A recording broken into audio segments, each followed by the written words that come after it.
are disproportionately impacted by maternal mortality rates in the U.S. Even when they have income, even when they have education, they still may not receive equal care just because of the color of their skin. It's unfortunately very shocking. People that look like me need this. They need the support, they need the awareness. Happy baby, happy parents, happy mother. At Pampers, our purpose has long been about caring for the health and happiness of babies at every life stage. It's our role as a brand who's supporting parents through their journey to really step up and drive awareness of this and drive action towards change. The way that the work kind of shook out, we wanted to tackle two different areas. The first was healthcare literacy. We learned that a lot of Black women actually aren't aware that this is an issue, and they're not aware of the questions that they might need to ask or the things to look for. And so partnering with the Queen Collective and helping to push a film that drove education around the issue and working with influencers to also spread awareness. There are so many people that don't talk about this, but seeing a commercial like that show up raises an avenue for us to discuss things that we may not commonly just talk over cocktails. And then the other area that was very near and dear to my heart is on the system side. So one of the things that we were able to do in the spring of last year was to work with the March of Dimes. We were able to train 800 healthcare professionals on implicit bias. And we're seeing great receptivity when we do this of individuals in the hospital system that are wanting to make a big change. I have two wonderful boys, and hopefully one day my kids and their kids will not have to deal with such or hear such statistics. Every woman should have the opportunity for equal access to high-quality health care. Making sure that we're keeping this issue top of mind, we know that it exists, is going to take partnership across all levels of governments, corporations, and communities. And for Procter & Gamble to continue to take stands, it makes me feel proud. The power of an equal chance. The power of an equal chance. The power of an equal chance.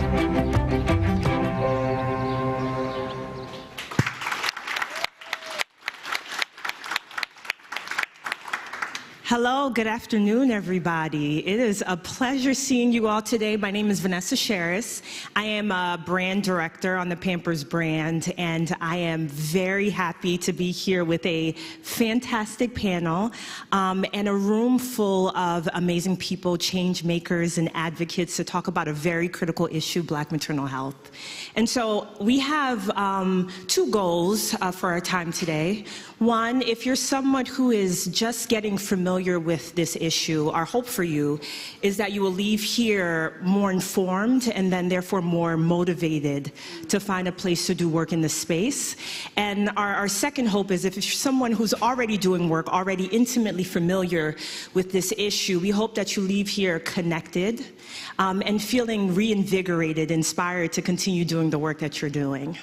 And so in the video that we just watched, you saw a little bit about the work that Pampers has been doing in this space, focused on using our voice and our reach to drive awareness, developing resources and disseminating it to both providers and parents, and then also really working on trying to help with systemic issues. And sorry, I have to turn back here. I can't forget about you guys. Really focused on trying to help with the systemic issues, partnering with the March of Dimes to help there. And so, you know, we've started doing a lot of this work, but we know the maternal health crisis is a huge issue. And the disparities that Black moms face are not new, right? And so although this could be very disheartening, I, for one, have been very, very inspired by the fantastic work that I've seen from individuals, 3 of which are on the stage with us today, and organizations that are really working hard to support Black moms and try to improve health outcomes. And so with the work that's been happening in the community, I am also very proud that Pampers has decided to make a commitment to continue doing that work. I think it's very important for corporations to be involved. And so we are committed to continue to drive awareness, and not just to drive awareness, but to motivate people to take action. And also really committed to helping with the systemic issues. And so one of the things that we had made a declaration to do is to double the number of maternal health care workers we're helping to train with bias training, but then also partnering with organizations doing work on the ground to improve health outcomes and continuing to do that. And so that's just a little bit about Pampers. I know you guys don't want to hear me talk about Pampers for 30 minutes. And so I am going to start off by introducing our wonderful panelists. And so I'm going to start with Miss Ashley Wisdom. Ashley is the founder of Health in Her Hue.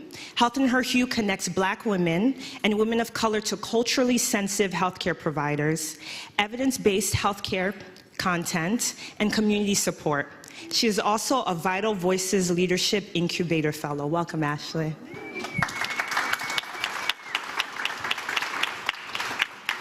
And next we have Miss Angelina Spicer. Angelina is a comedian and actress on a mission. Using her social media platform, she is an outspoken advocate for maternal mental health after she was admitted into a psychiatric facility for treatment of postpartum depression. It was then that her journey to remove the stigma from shame and guilt associated with PPD began. Thank you for being here, Angelina. Thank you for having me. Yes. Everybody say, hey, TikTok. Hey, TikTok. And finally, we are very thrilled to have Dr. Terry Major Kincaid. Dr. Terry is a double board-certified neonatologist and pediatrician who specializes in the care for premature infants and their families. She is an expert in neonatal palliative care, racial health disparities around birth and maternal health outcomes, and an expert in follow-up of high-risk infants and physician-parent communications. Welcome, Dr. Terry. Hey, everybody. So thank you all for being here. You guys saw in the video the statistic that's been grounding a lot of our work, that Black women are 3 times more likely to die from pregnancy-related complications than white women. And not only that, that America in general is having a maternal health crisis. We have the highest maternal mortality rates among developed nations. And the issues with Black women, the disparity of Black women, have only gotten worse since the pandemic began. I think recent CDC data says that maternal mortality for Black women has increased 26% since the beginning of the pandemic. And so this has been a pressing issue and continues to be. And so we're going to unpack that a bit with some questions. But first, I'd like to start by giving our panelists about a minute to just talk about your story connected to this, talk about your connection with Black maternal health. And we can start with you, Dr. Terry. Anybody who's ever met me knows that I cannot talk for only a minute. I'll try. Y'all got a timer in the audience. So, as she mentioned, I'm a neonatologist and a pediatrician. I've wanted to be a neonatologist since I was 4 years old. I love holding humans in my hand and watching them go home. But whenever someone's admitted to the neonatal ICU, I wonder what we could have done differently. And when I was in medical school, that's where I learned that Black women, even with a college degree, were 2 times more likely to have a birth outcome, that SES status is not protective. And I was horrified, So I love being in the NICU. But my goal is for nobody to ever have to come to the NICU, and maybe I can retire and do something else. My sister was a preemie born in 1968. I always say she was the first preemie that I ever cared for. So she inspires me every day and that legacy. But what brought me to this space was that we should not be in the richest country in the world and have outcomes like this. I should not feel like I have to move to Denmark, which is #1, by the way, right now, to survive my pregnancy or have my baby survive the first year of life. And that's why I'm here. I think that was over a minute, but I think y'all get the drift.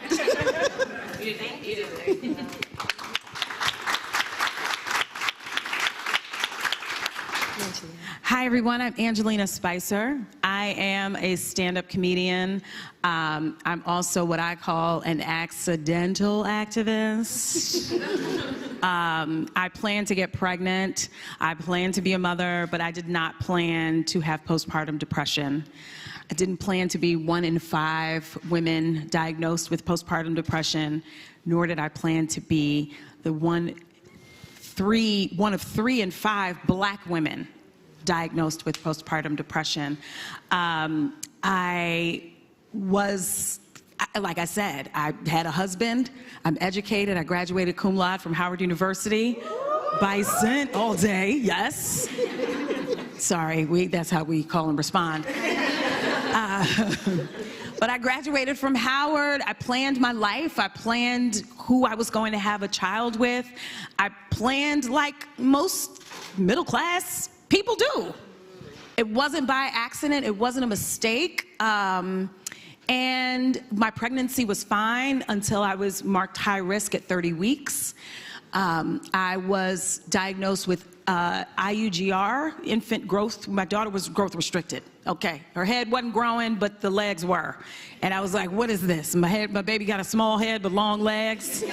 What does that even mean? No one broke it down, no one explained. The only thing the doctor said to me was that we need to monitor you for the next 8 weeks, and you have to come in twice a week, or your baby will die. And he walked away. He did a moonwalk out the room. And I was like, how do you just drop that bomb on someone and not ask, do you need any more support? Do you need guidance? Do you need more information? Do you need more education? What can we do to support you in these next 8 weeks to have a successful outcome? It wasn't until later that I realized that that's when that's when the anxiety began for me. Then I had my daughter. I carried her successfully 38 weeks, 5 days, and I was so thankful.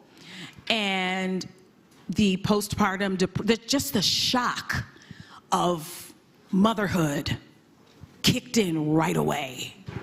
And then my doctor's down there sewing me up like a pair of pants, and I'm like, what is this?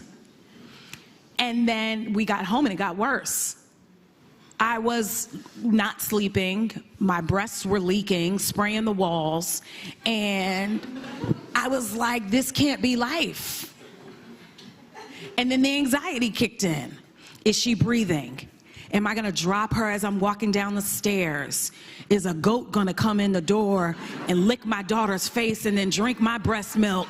Like, what is this? Right? What nobody tells you. No one tells you that, you know, there's so many changes and that you won't sleep. It won't feel like a girls' weekend in Vegas. It won't feel like Miami with the turn up and the tequila. No, you are struggling. This is like Guantanamo Bay. Torture. And I was trying my best to just climb out of this cloud of unexpected misery. And one day, it took me 8 months, but luckily I had been seeing a therapist because my husband is white, and when you marry a white man, you get a therapist. It just comes together, right? Get the white husband, get the therapist, and a jar of mayonnaise. That is the package deal, right? So I had been seeing my therapist, and I walked in one day, and she was like, Angelina, you're not well. I'm gonna do something for you. I'm gonna suggest you go to a hospital and get treated. And I was like, when? Can I go right now? Like, the baby's fine. She's gonna be all right. She got plenty of milk in the fridge. Can I go now? And that was the beginning of my recovery. So I went into what I call an all-inclusive vacation to the Bahamas at the psych ward for 10 glorious days. And when I got better, I vowed that I owed it to every Black woman who makes it out. I owe it to every woman around the world who makes it out from under the cloud of postpartum depression and anxiety to reach back and make sure that they are better prepared than I was for the ripped vagina and the hemorrhoids and the stress, that they are ready and they feel prepared. So that is what brings me to this work. I bring my humor, I bring the real, and I bring help. Yeah, love it. Love it.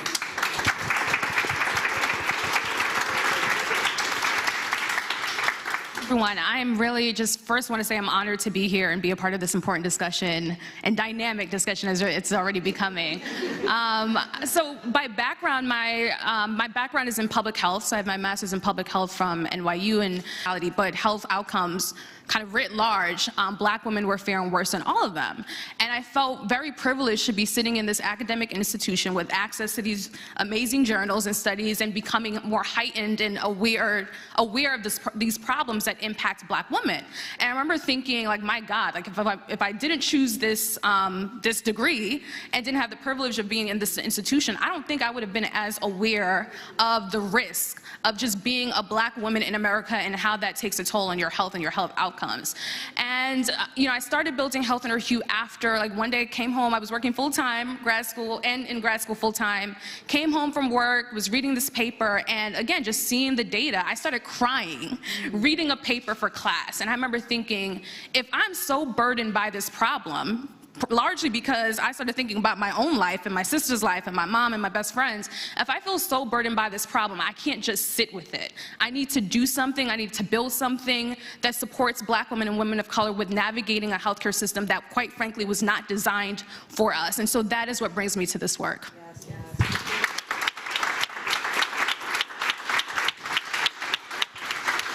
See, I told y'all it was going to be an amazing panel. Only a few minutes in.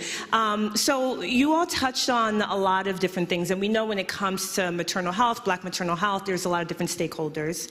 And so, Dr. Terry, I want to start off with asking you, in your capacity as a physician, what are some of the measures you've seen taken by the medical community, to work towards healthy births for Black women? Are there any measures? I'm just joking. One of the things that I'm really encouraged by is this audience and that we're even having this conversation. I've been a physician for 21 years, and just having this conversation is very empowering to me because, as I mentioned, I found out in medical school in '94 about this problem, and I kind of thought, oh, okay, by the time I finish, you know, we won't have this problem anymore by the time I have my kids, and I was wrong. And so some of the things that have been very encouraging to me, I'll just start off with the implicit bias training that we've mentioned. I was able to partner with March of Dimes to do training for healthcare providers, and then extend that with Pampers to do that for the state of Louisiana. And that is really important because when you speak to providers one-on-one, people say, I want everybody to be better too. People say, I'm not racist. We're going to say the R word today. I hope that's okay. People say that, and I really would want everyone to understand that this is a systemic issue, 400 years in the making.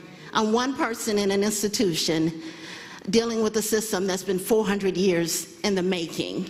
And so for me, just having real conversations about how bias creeps into the room, patient to provider. Who do you see when you see me? What do you hear when I tell you I'm in pain? What do you determine about me when you decide I didn't take enough care of myself to warrant care? There's lots of data to show that persons of color are judged by providers, that when we meet providers, providers talk most of the time, providers talk down to persons of color. They're blamed for the circumstances that they're in. They lost their pregnancy because they didn't take care of themselves. Black women aren't the only people in this country who may have diabetes, may have hypertension, may have obesity, but we're the only persons who are losing our children at 3 to 4 times the rate and dying in pregnancy. So for me, it's encouraging to be able to have the conversations. The other thing that's encouraging is having real conversations about care models outside of our traditional models. Talking about birthing doulas, talking about lactation specialists, talking about having pregnancy model homes in the community. We have real data that shows when we ask the community, how can we best help you, that people actually get better. We have real data to show that when we see the person in front of us, the way we would want our mom, our wife, our sister to be seen, they actually get better. And so that's been very encouraging to me to see that the needle is moving, that we're talking about the Maternal Cares Act, that we have Momnibus, that one bill has already been passed. And so just working with colleagues every day who ask me, what do you think about this?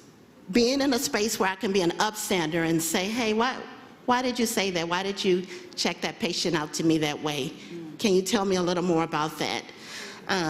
The last thing I'll say about being an upstander in this space and having people be receptive is I had something happen at work one day where a provider warned me about a family who was stressed about what had happened. It was a traumatic delivery, their baby was sick, mom had almost died. And they checked out to me, you need to be careful because his dad's a 50-cent type. And I said, what's a 50-cent type?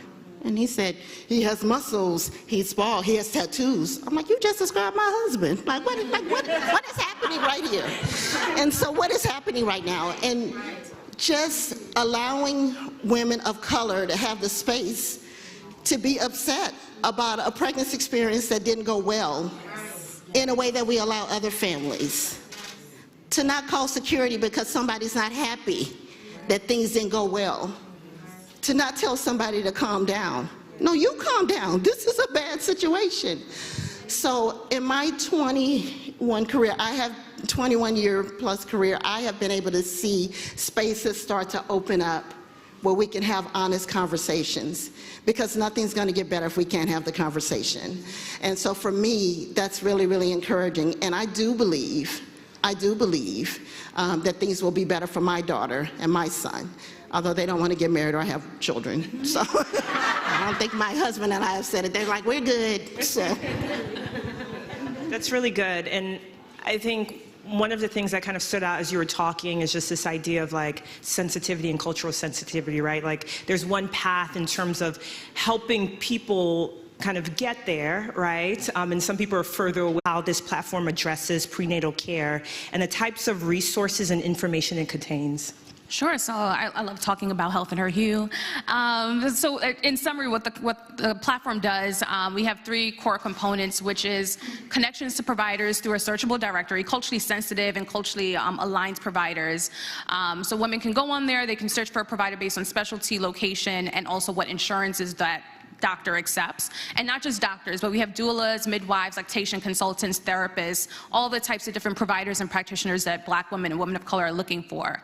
The second thing that we offer is a content library, because in the video talked about health literacy. As a public health person, I think that I believe half the battle is awareness and education and helping women understand how they can manage their own health and how they can advocate for better care with the provider that they have access to. So we have a content library that includes both articles and written content that supports women on a variety of different health conditions, as well as care journeys, prenatal care being one of them. And then the third component that we offer, third offering is community. And Dr. Terry, you kind of talked about leaning into community, listening to community, because that is healing in and of itself. And Dr. Melissa Harris Perry wrote an amazing article on in Elle magazine that was titled "How Squad Care Saves My Life." And it talks about moving beyond just self-care and the need for community support. And so we offer a community section of the platform where women can ask each other different questions. They can, like, I'm going through a preconception visit. What kind of questions should I ask my doctor? They're able to connect with other women as well as other providers. So that's what Health in Her Hue offers today. And we're planning to build out telehealth consults, because there just aren't enough Black doctors around for everyone who wants to see one. And then I'll also add to that the onus shouldn't only be on Black doctors. We really want to support providers of all races and ethnicities to be able to provide that culturally inclusive care to women of color. And to go even deeper on prenatal support, we also have a product that's called Virtual Care Squads, largely inspired by that article from Dr. Melissa Harris Perry. And this offering, it combines both clinical and evidence-based health information, as well as peer support. So the curriculum, we actually have an OB-GYN writing the curriculum for our prenatal support care squad, and it combines evidence-based content as well as a community of women who are going through a similar care journey or experience, so that they're able to have both the evidence-based information as well as a community support to support them with their care journey. So that's what we're doing at Health in Her Hue these days. Love it, love it.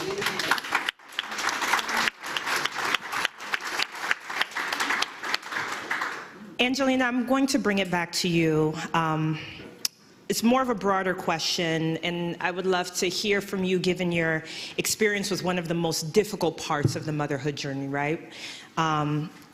So given, you know, everything that you have seen and you've experienced, what do you think are some of the key issues of the Black maternal health crisis?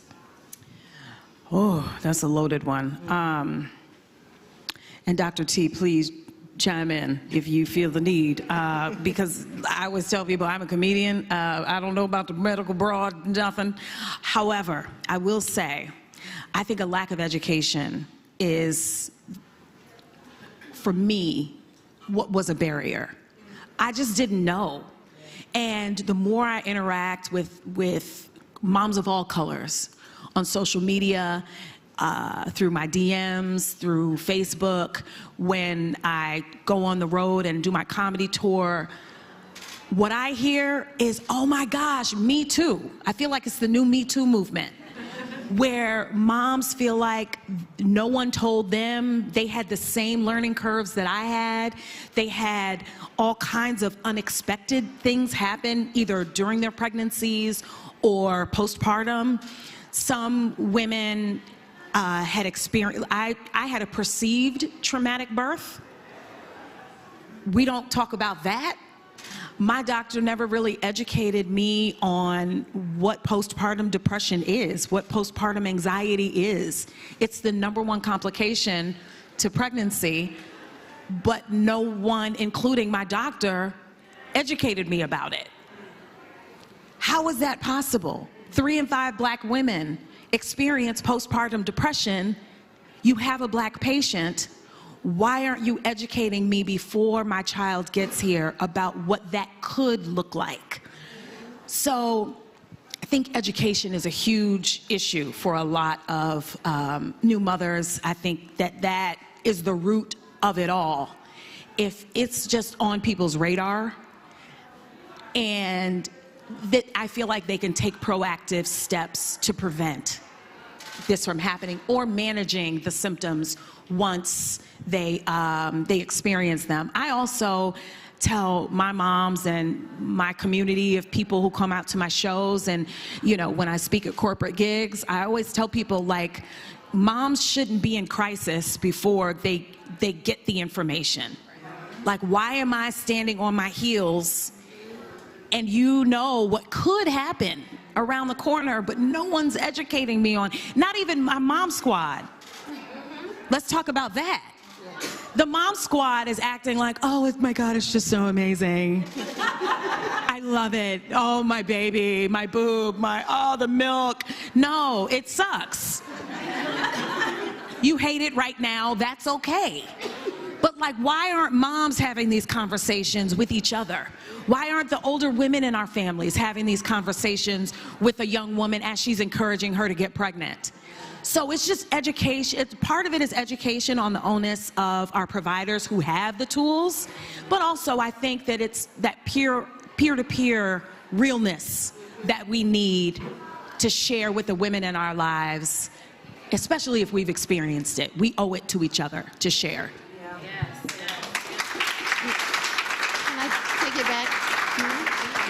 I just want to piggyback on something that Angelina is highlighting, because I think it's a mistake that a lot of people who attempt to be allies make when trying to empower women of color, is normalizing the stigmas around vulnerability for mental health.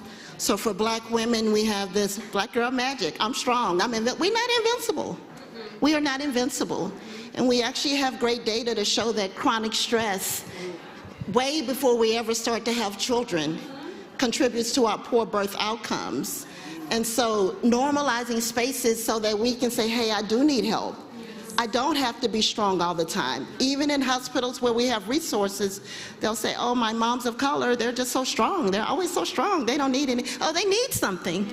They just didn't feel safe enough to ask for you. So I love Black girl magic. I love Black girl magic. When Black Panther came out, I was Wakanda forever, 24/7. But they didn't have high maternal mortality in Wakanda. Right. And until we can get there, I mean, we have to normalize these stigmas around mental health so people can say, hey, I need help. Yes. And part of being strong is knowing when you need help. Yes. For Black women, too.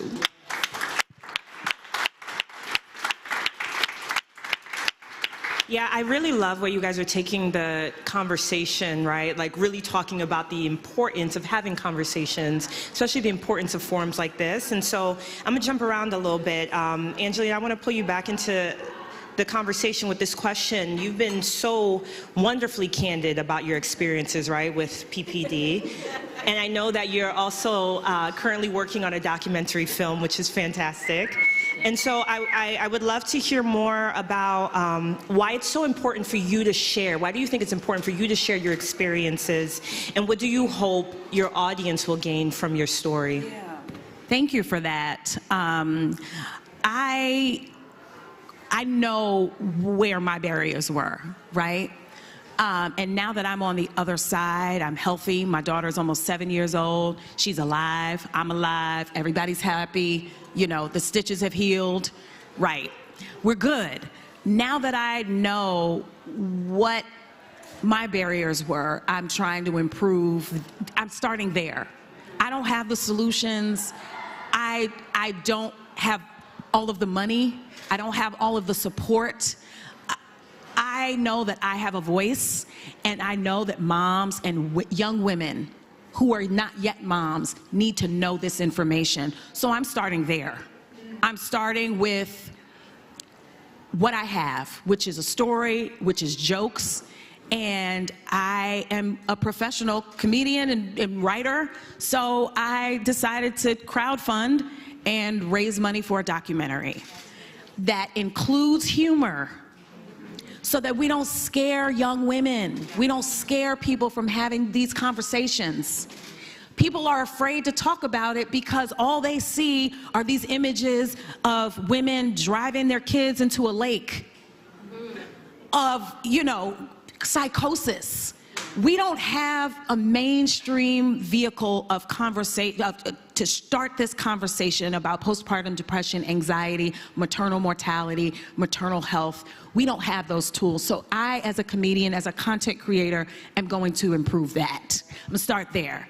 So I raised $50,000 in 30 days to start this journey. Thank you. All on Instagram, Facebook, TikTok. What's up, TikTok?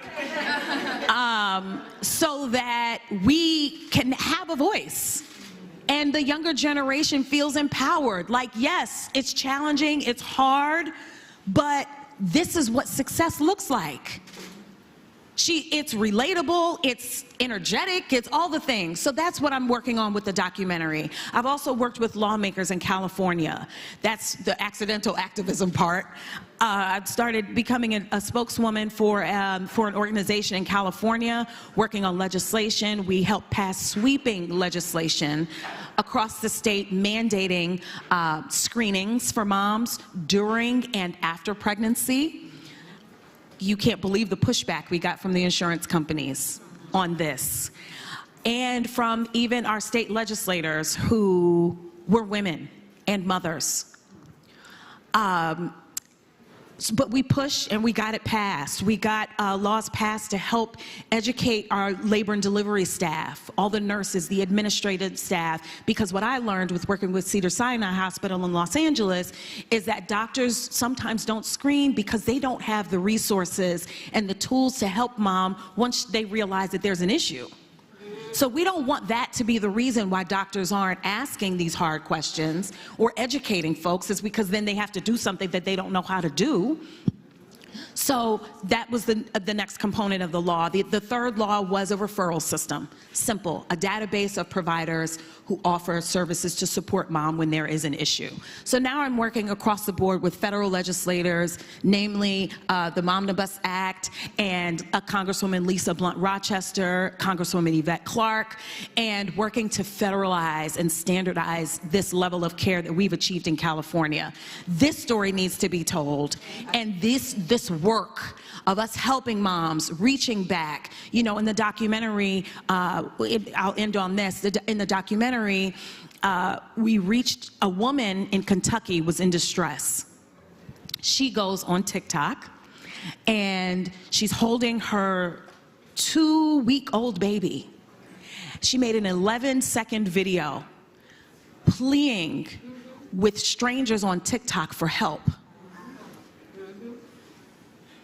And she said, I just wish I knew about postpartum depression. I wish I had a friend. The way my inbox blew up, you would have thought I've gone to medical school with Dr. T. I was like, what am I supposed to do? I do jokes. You know, I survived the psych ward. Like, they're like, no, Angelina, maybe there's something you can do. Help her, help, exclamation, exclamation. I'm like, what am I supposed to help? So I was like, okay, fine, I'll reach out. I reached out to her. And again, I went to my Facebook fundraiser. I asked people for $5, $10, $20, what do you have?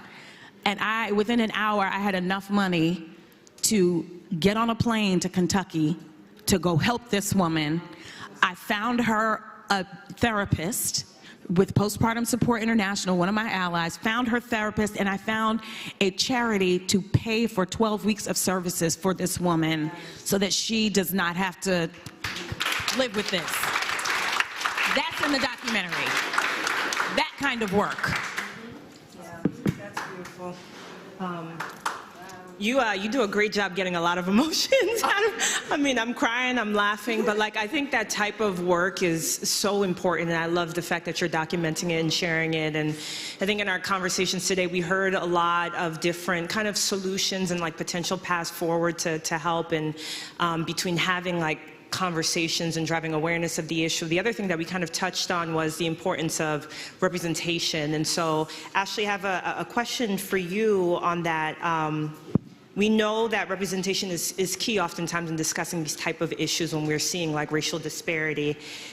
Would love to hear you talk about the importance of women and children having caretakers who look like them. Yes, I love talking about this, and I always give a caveat after I talk passionately about racial concordance. But Dr. Rachel Hardiman, who's based out of Minnesota, has done some really amazing research. And one of those studies showed that when a black infant is taken care of or delivered by a black physician, their mortality rate is reduced by 50%. By 50%. That same concordance wasn't shown to drive any, move the needle in terms of the mother's health, but 50% reduction in mortality for an infant just by being delivered by a black doctor. So that shows there's power and value in having a doctor who looks like you, and I won't get on my soapbox about the nuances and why that is.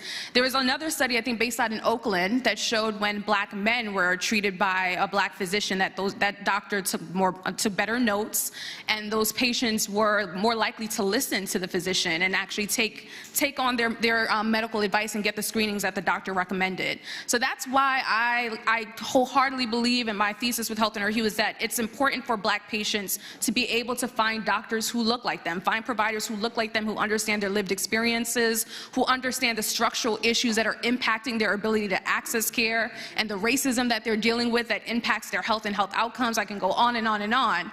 And so there's a lot of value and power in that, and that's why I'm intentional about making Health and Hue the space that makes it easier for women to find those types of providers, if that's their preference. My caveat, though, is that the onus should not be on black physicians and black clinicians to provide quality and competent care to black women. It is a responsibility of everyone who's gone through medical school to be able to take care of every patient that walks inside their clinic. And what we're trying to do, I don't believe that there's a one and done cultural competency training or one implicit bias training that's going to make someone magically competent. It has to be ongoing, intentional learning and staying abreast of the issues that disproportionately impacts patients of color. And so we're getting creative and working with other startups as well as existing training content, making it CME accredited so it incentivizes providers to actually want to engage with it. Because we want to make sure that providers are being intentional about doing the work to make them the best type of provider for any patient that they see. And so I can go on and on, so I'm going to pause there.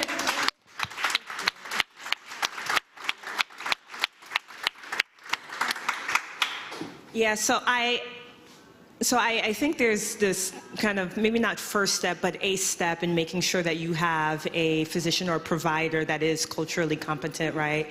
And then with that then comes like the communication piece, huh?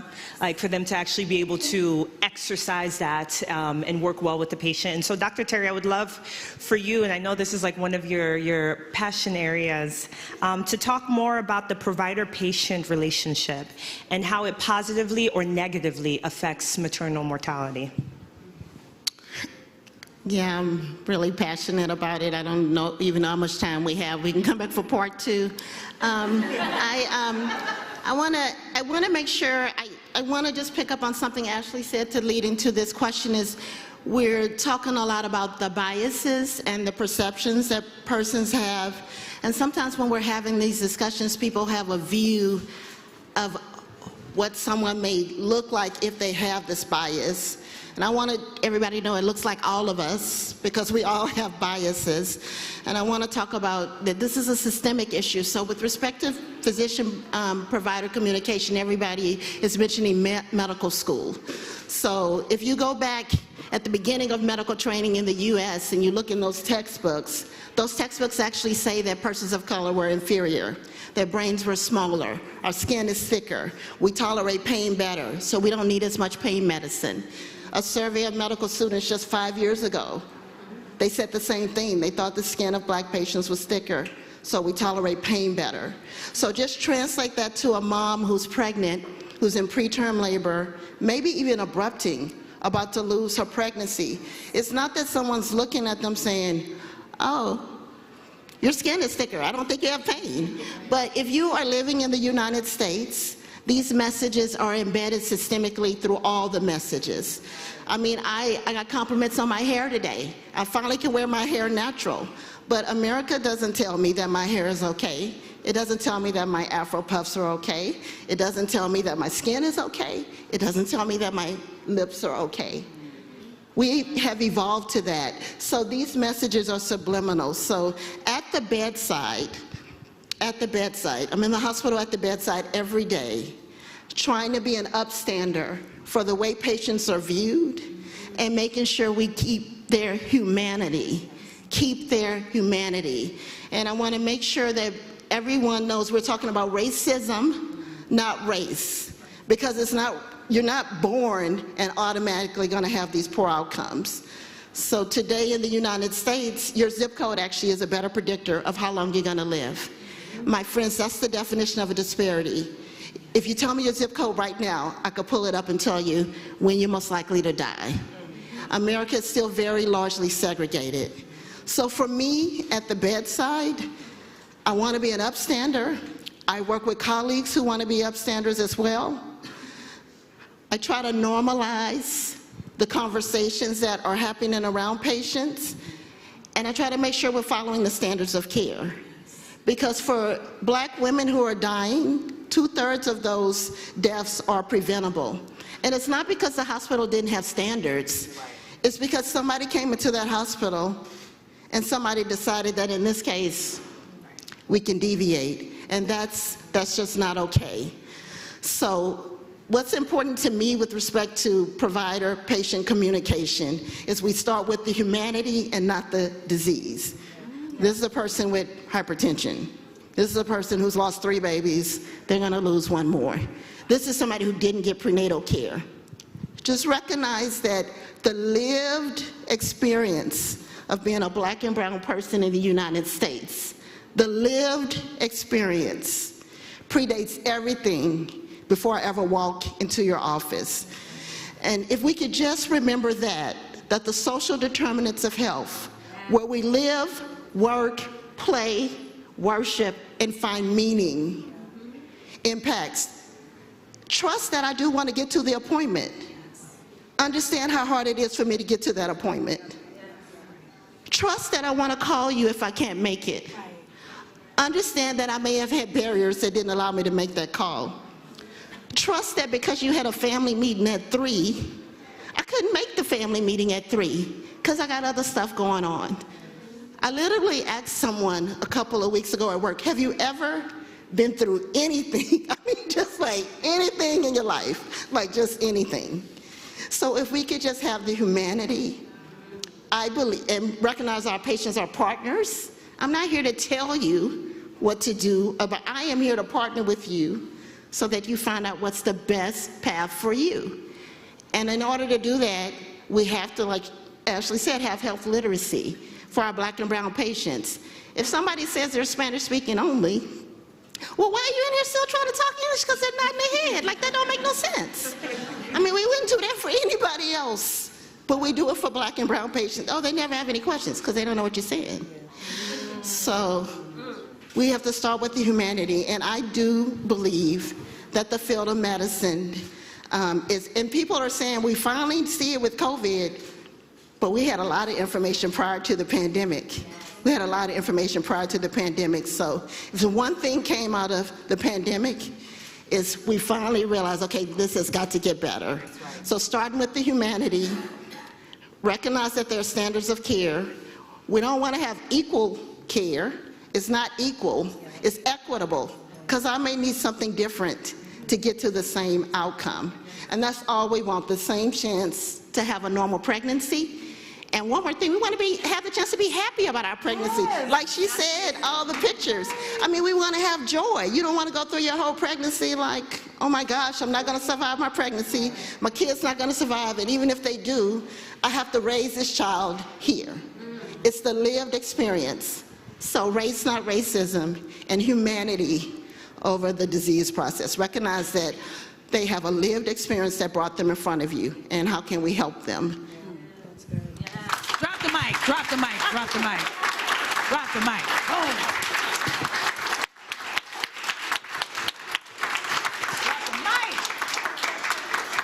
Do we have time for one more question, or what's one more? Okay. Wow, I have a lot of good questions on here, but I'm gonna jump down to the end. You guys have an amazing captive audience here today. What do you, and this is for like you all answer, right? What do you all want to tell them about where to go from here? What can they do to continue to engage in their own communities on Black maternal health? Like, in other words, like, how can they help? Whoever wants to start could start. Well, this is a policy wonk in me, but one thing that I believe will really move the needle with supporting and moving the needle on Black maternal mortality is expansion of Medicaid coverage, especially for postpartum support. So election season, as you're choosing your legislators, policymakers, be intentional about really understanding what they care about and where they stand on certain issues. I would like to offer, you know, one great way to partner, I think, is to partner with organizations like Health in Her Hue, like the Postpartum Revolution. It's to partner alongside grassroots organizers, providers like us, who have our hand on the temperature gauge on what is needed in the Black maternal community. You know, a lot of companies, corporations, they don't know where to start. And this is why I appreciate the opportunity to be here at Vital Voices, because we're in a room full of movers and shakers, and Ashley and I are doing the work. Dr. T, you are also, but you got the establishment, you know.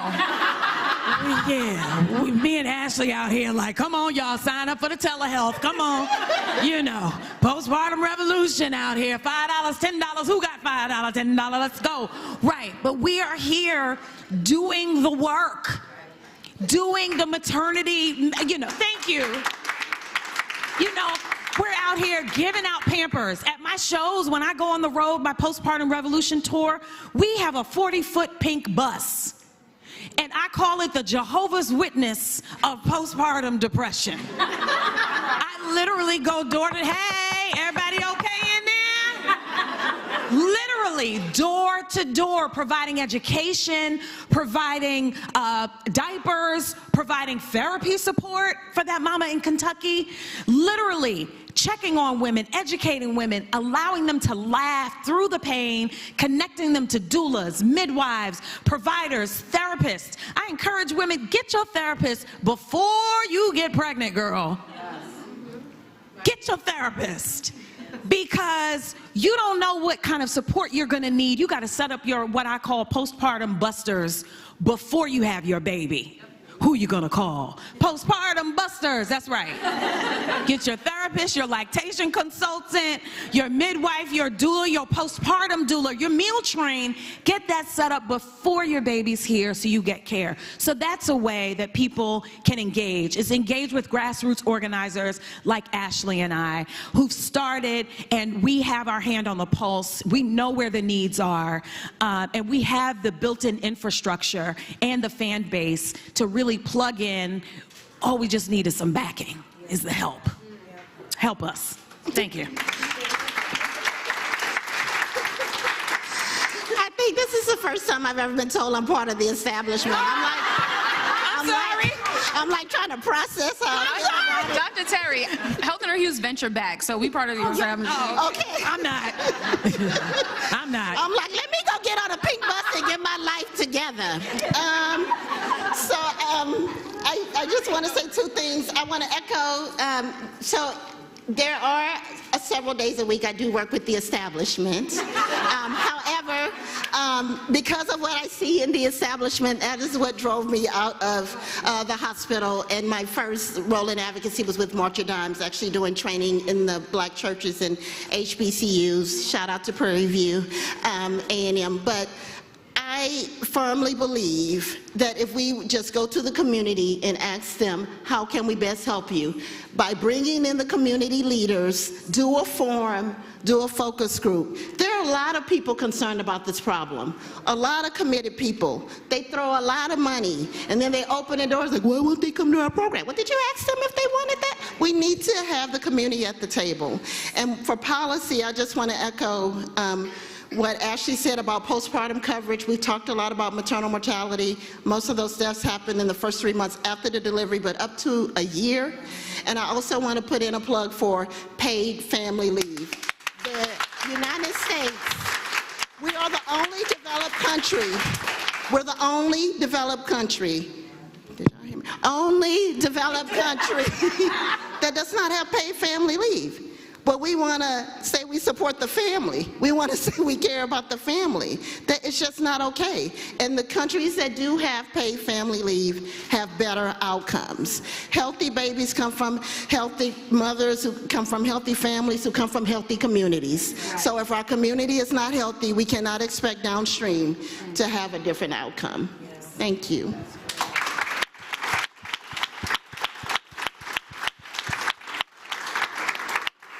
No time for Q&A? No. Well, sorry, you guys, but I hope like we delivered on the goal that we established, right? To leave here better informed, rejuvenated, excited to do work. You have two fantastic organizations that you've gotten familiar with to support. And I just want to thank our fantastic panelists. If you guys can give them a round of applause. Ashley, Angelina, Dr. Terry, and